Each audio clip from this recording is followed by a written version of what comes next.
Temevamo la maggiore qualità del Bagheria, che è una squadra chiaramente che si è attrezzata per ambire a categoria superiore, quindi siamo venuti a fare una partita ordinata per contenerli e ripartire.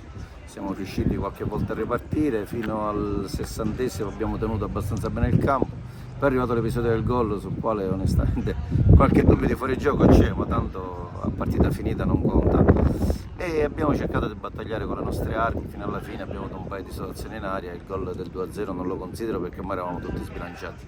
Non è stata una cattiva prestazione, ma purtroppo il risultato ci manda a casa senza punti. Abbiamo fatto due buone partite con l'Aspre, anche buona parte con lo Sport Palermo, abbiamo sbagliato quella in casa col Terrasini completamente, dove ci siamo fatti anche gol da soli.